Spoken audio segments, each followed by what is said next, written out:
Hello everyone, welcome back to chemistry class. In the previous lecture, I told you about three states of matter. They are solid, liquid and gases. And we have discussed various properties of solid, liquid and gases. How based on their property we can differentiate between them. First is by their volume and shape, their compressibility, density, rigidity, then internal structure. Now today the topic is interconversion of state. What is interconversion of state? It is simple terms. If I tell you, if I give you an example, ice, which is a solid form, it converted into water, which is liquid form. Again, if you heat it, it will convert into steam. That is gaseous form. And this process is reversible. You can even reverse that process. Okay. So interconversion of state or phase. States we can also call them as phase, means we are going from one state to another, and this is possible only by change in temperature and pressure. Okay, in some cases we are changing both, in some cases only one variable will change and see the conversion. So that means we are playing from solid, liquid, gases to liquid, solid and gases, like that. Okay, so internal conversion of state is possible by either change in pressure or change in temperature. Now, as I told you, there are three states of matter, that is solid, liquid and gases. So you can go from solid to liquid to gases, or you can also reverse this process. Example I have written is of ice, water and steam. Now before proceeding to next section, there is one very important term that now onwards we are going to use. I am going to use it very frequently, and that is latent heat. So first I will tell you about latent heat. Heat, what is heat? You all know. Heat is a form of energy. When you give heat to any system, the first thing that you will observe is change in temperature. Right? If you heat a vessel, it gets hot, right? There is raise in temperature. But here, latent heat is little bit different than that heat. Yes, it is amount of heat.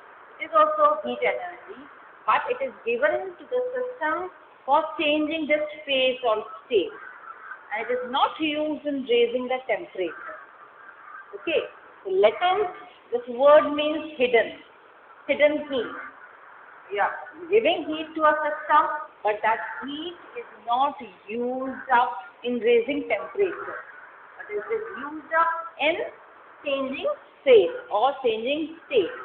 State and phase, this two word I am going to use interchangeably. Now one example for this latent heat, this one very simple activity. What you do is you take a beaker and fill it with ice and put a thermometer in the beaker. Okay, so what you have to do, simply take a beaker, let's put ice into this beaker, fill it with ice, and then you have to put one thermometer. And now note down the temperature. Okay, so obviously it will show 0 degrees centigrade. Now what we will do is we will heat this beaker.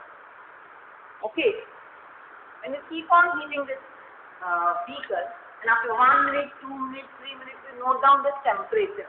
You will see that there is no change in temperature, though you are heating this ice cube. So where is that heat going? Okay, yes, after some time, when this ice, it will melt into water, then there will be raise in temperature. So when you will observe raise in temperature, once this ice is fully melted, then there will be rise in temperature. So before that time span, where the heat is going? So that heat is going in phase change. You know this ice is solid and this is liquid. Okay, to convert solid into liquid, you need energy to enhance the process of phase change. And when we see more about this process of melting, then I will explain you how internal structure is changing during this phase change. But here, this latent heat is used during the phase change. Once there is complete phase change, then further heat is used to increase temperature.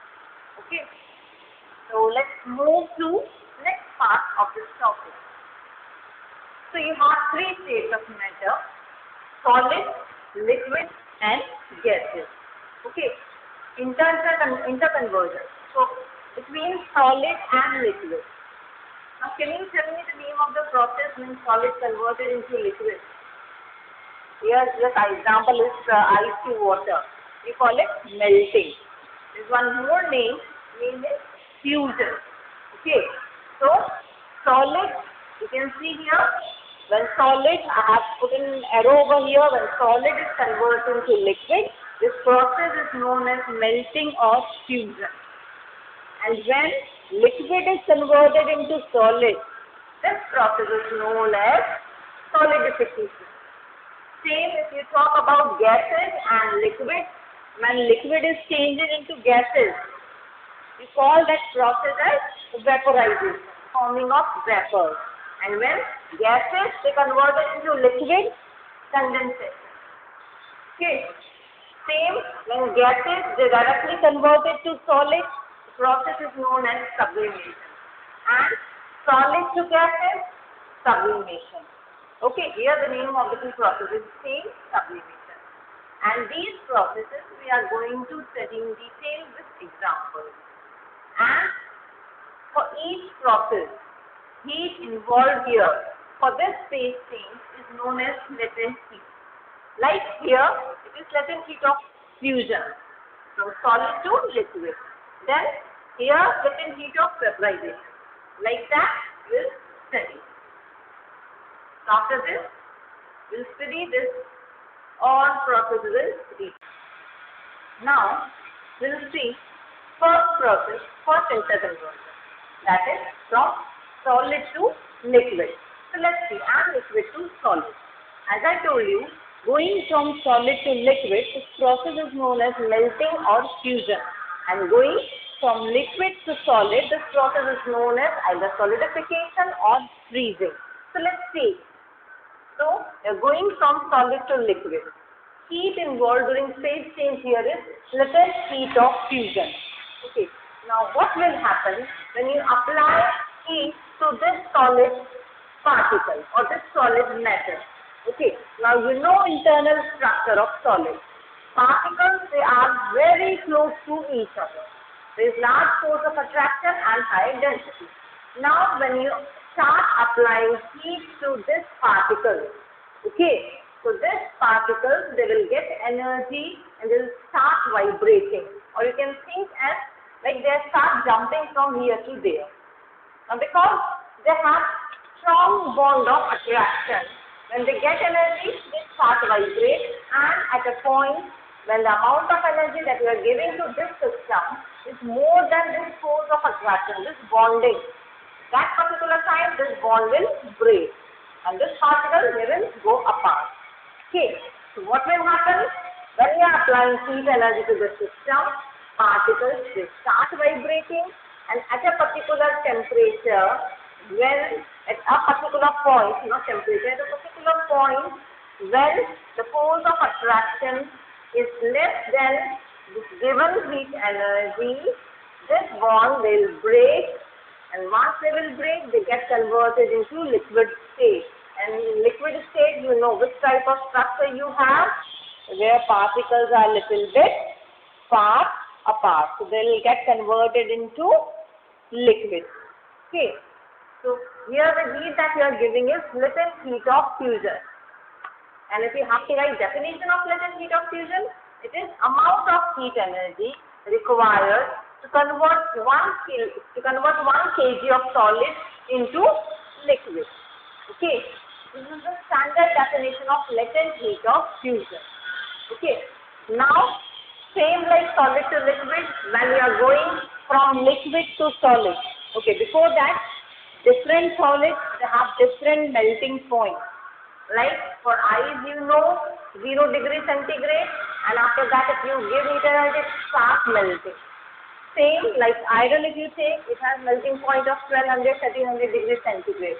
So if you give that much amount of, if you raise the temperature of iron up to that particular point, 1200, 1300 degrees centigrade, then iron will start melting and temperature will remain constant over there. It will not increase further. To reach up to that temperature, then it will get converted into liquid, that is melted at 1200, 1300, and after that, once it is completely converted into liquid, then again there will be rise in temperature. Okay. So different solids, they have different melting points. Now coming to this part, liquid loose solid, which is also known as solidification of freezing. That also you know. And if you, very simple example is what you will do if you want ice. You put water into freezer. And what freezer will it do? Will cool down. On the other side, it lowers the temperature of water. And once the temperature is lowered, it gets converted into ice. So this is the process of solidification. And same here, different liquids have different temperature of freezing or solidification. Ice you know, for water you know. For petrol, if you lower the temperature of petrol, which is liquid, to minus 60 degrees centigrade, then it will convert it into solid. Then at that point it will freeze down. The rest of part of this diagram, that is liquid to gases, gases to solid, I will cover in next lecture. If you have doubt in any of this part here, you can ask me. Thank you.